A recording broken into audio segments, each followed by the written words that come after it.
1984 by George Orwell. Chapter 4. With the deep, unconscious sigh which not even the nearness of the telescreen could prevent him from uttering when his day's work started, Winston pulled the speakwrite towards him, blew the dust from its mouthpiece, and put on his spectacles. Then he unrolled and clipped together 4 small cylinders of paper which had already flopped out of the pneumatic tube on the right-hand side of his desk. In the walls of the cubicle, there were 3 orifices. To the right of the speakwrite, a small pneumatic tube for written messages. To the left, a larger one for newspapers. And in the side wall, within easy reach of Winston's arm, a large oblong slit protected by a wire grating. This last was for the disposal of waste paper. Similar slits existed in thousands or tens of thousands throughout the building, not only in every room, but at short intervals in every corridor. For some reasons, they were nicknamed memory holes. When one knew that any document was due for destruction, or even when one saw a scrap of waste paper lying about, it was an automatic action to lift the flap of the nearest memory hole and drop it in, whereupon it would be whirled away on a current of warm air to the enormous furnaces which were hidden somewhere in the recesses of the building. Winston examined the 4 slips of paper which he had unrolled. Each contained a message of only 1 or 2 lines in the abbreviated jargon, not only newspeak but consisting largely of newspeak words, which was used in the Ministry for Internal Purposes. They ran: Times 17.3.84 BB speech, Mal reported, Africa rectify. Times 19.12.83 forecasts 3YP fourth quarter, 83 misprints verify. Current issue. Times 14.2.84 Mini plenty, mal-coated chocolate rectify.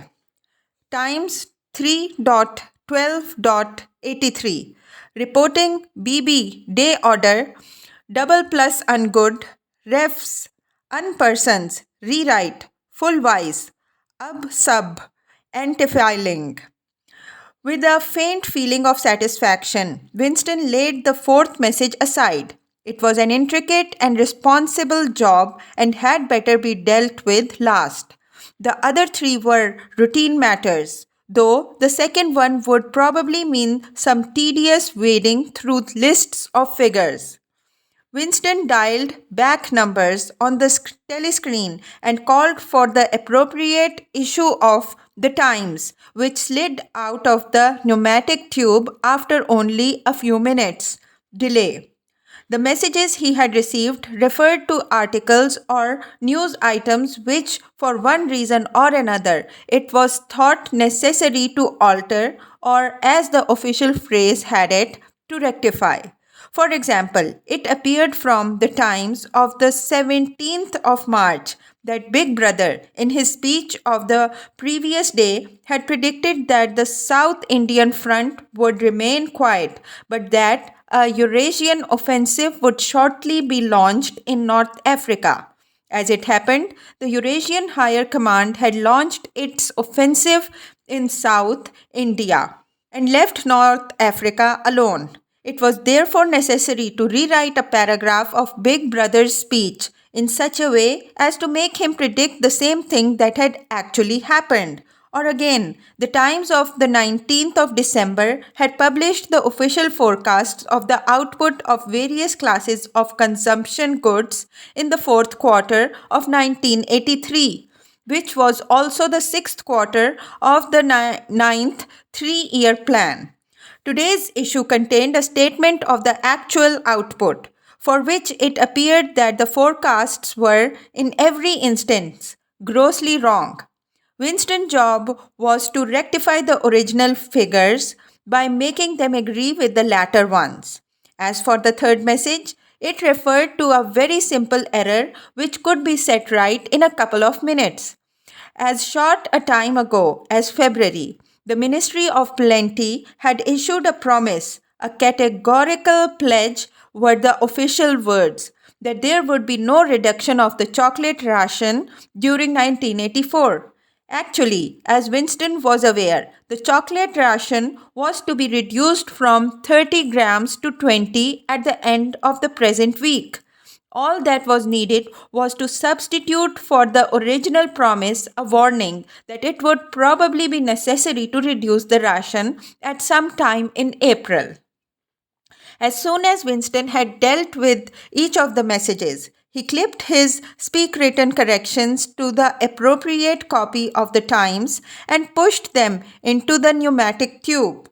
Then, with a movement which was as nearly as possible unconscious, he crumpled up the original message and any notes that he himself had made and dropped them into the memory hole to be devoured by the flames. What happened in the unseen labyrinth to which the pneumatic tubes led, he did not know in detail, but he did know in general terms. As soon as all the corrections which happened to be necessary in any particular number of the times had been assembled and collated, that number would be reprinted, the original copy destroyed, and the corrected copy placed on the files in its stead.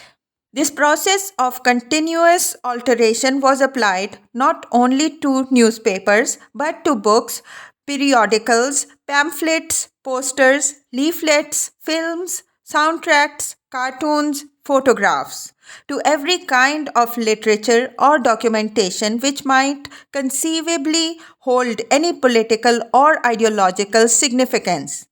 Day by day and almost minute by minute, the past was brought up to date. In this way, every prediction made by the party could be shown by documentary evidence to have been correct.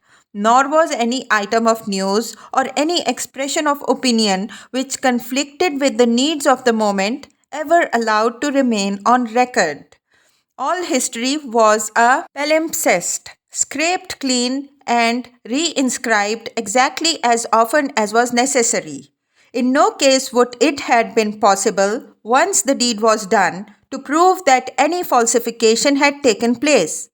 The largest section of the records department, far larger than the one on which Winston worked, consisted simply of persons whose duty it was to track down and collect all copies of books, newspapers, and other documents which had been superseded and were due for destruction. The number of the times which might, because of changes in political alignment or mistaken prophecies uttered by Big Brother, have been rewritten a dozen times, still stood on the files bearing its original date, and no other copy existed to contradict it. Books also were recalled and rewritten again and again, and were invariably reissued without any admission that any alteration had been made. Even the written instructions which Winston received, and which he invariably got rid of as soon as he had dealt with them, never stated or implied that an act of forgery was to be committed. Always the reference was to slips, errors, misprints, or misquotations, which it was necessary to put right in the interests of accuracy. But actually, he thought, as he readjusted the Ministry of Plenty's figure, it was not even forgery. It was merely the substitution of one piece of nonsense for another. Most of the material that you were dealing with had no connection with anything in the real world, not even the kind of connection that is contained in a direct lie. Statistics were just as much a fantasy in their original version as in their rectified version. A great deal of the time you were expected to make them up out of your head. For example, the Ministry of Plenty's forecast had estimated the output of boots for the quarter of 145 million pairs. The actual output was given as 62 million. Winston, however, in rewriting the forecast, marked the figure down to 57 millions so as to allow for the actual claim that the quota had been over fulfilled. In any case, 62 millions were no nearer to the truth than 57 millions or than 145 millions. Very likely, no boots had been produced at all. Likelier still, nobody knew how many had been produced, much less cared. All one knew was that every quarter astronomical numbers of boots were produced on paper, while perhaps half the population of Oceania went barefoot. And so it was with every class of recorded fact, great or small. Everything faded away into a shadow world in which finally even the date of the year had become uncertain. Winston glanced across the hall. In the corresponding cubicle on the other side, a small, precise looking, dark chained man named Tillotson was working steadily away, with a folded newspaper on his knee and his mouth very close to the mouthpiece of the speakwrite. He had the air of trying to keep what he was saying a secret between himself and the telescreen. He looked up and his spectacles darted in hostile flash in Winston's direction. Winston hardly knew Tillotson and had no idea what work he had been employed for. People in the records department did not readily talk about their work. In the long windowless hall, with its double row of cubicles and its endless rustle of papers and hum of voices murmuring into speakwrites, there were quite a dozen people whom Winston did not even know by name, though he daily saw them hurrying to and fro in the corridors or gesticulating in 2 minutes' hate. He knew that in the cubicle next to him, the little woman with sandy hair toiled day in, day out, simply by tracking down and deleting from the press the names of the people who had been vaporized and were therefore considered never to have existed. There was a certain fitness in this, since her own husband had been vaporized a couple of years earlier. And a few cubicles away, a mild, ineffectual, dreamy creature named Palimpsest, with very hairy ears and a surprising talent for juggling with rhymes and meters, was engaged in producing garbled versions, definitive texts, they were called, of poems which had become ideologically offensive, but which for one reason or another were to be retained in the anthologies. And this hall, with its 50 workers or thereabouts, was only one subsection, a single cell, as it were, in the huge complexity of the records department. Beyond, above, below were other swarms of workers engaged in an unimaginable multitude of jobs. There were the huge printing shops with their sub editors, their typography experts, and their elaborately equipped studios for the faking of photographs. There was the teleprograms section with its engineers, its producers, and its teams of actors, specially chosen for their skill in imitating voices. There were the armies of reference clerks whose job was simply to draw up lists of books and periodicals which were due for recall. There were the vast repositories where the corrected documents were stored, and the hidden furnaces where the original copies were destroyed. And somewhere or other, quite anonymous, there were the directing brains who coordinated the whole effort and laid down the lines of policy, which made it necessary that this fragment of the past should be preserved, that one falsified and the other rubbed out of existence.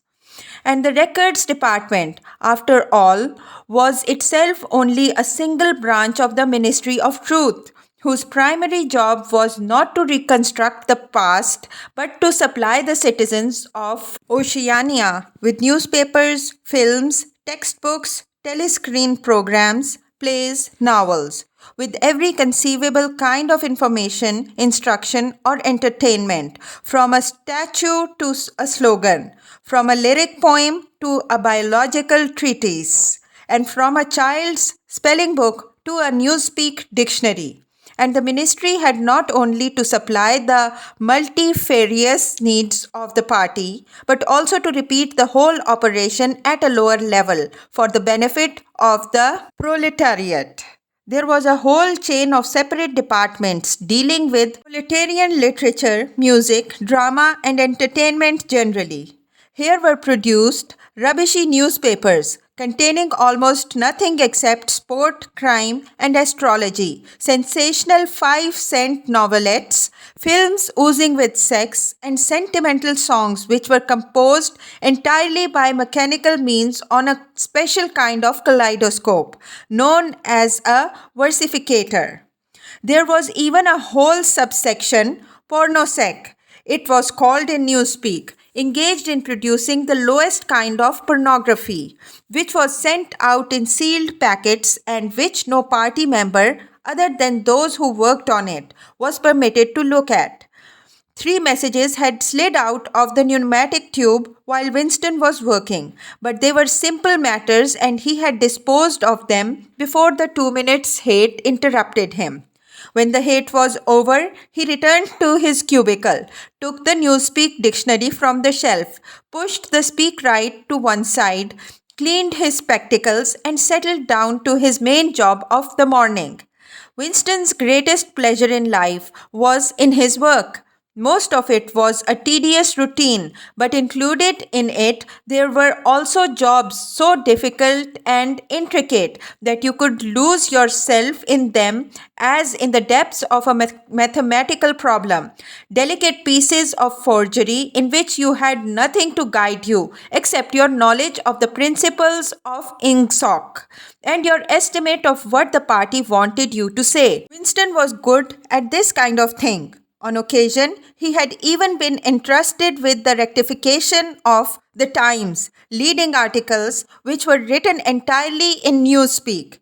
He unrolled the message that he had set aside earlier. It ran, Times 3.12.83, reporting BB, day order, double plus ungood, refs, unpersons, rewrite, full wise, unsub, antifiling. In Old Speak or Standard English, this might be rendered the reporting of the Big Brother's order for the day in the Times of December 3rd, 1983 is extremely unsatisfactory and makes references to non-existent persons. Rewrite it in full and submit your draft to higher authority before filing. Winston read through the offending article. Big Brother's order for the day, it seemed, had been chiefly devoted to praising the work of an organization known as FFCC, which supplied cigarettes and other comforts to the sailors in the floating fortresses. A certain comrade, Withers, a prominent member of the inner party, had been singled out for a special mention and awarded a decoration, the Order of Conspicuous Merit, second class. 3 months later, FFCC had suddenly been dissolved with no reasons given. One could assume that Withers and his associates were now in disgrace, but there had been no report of the matter in the press or on the telescreen.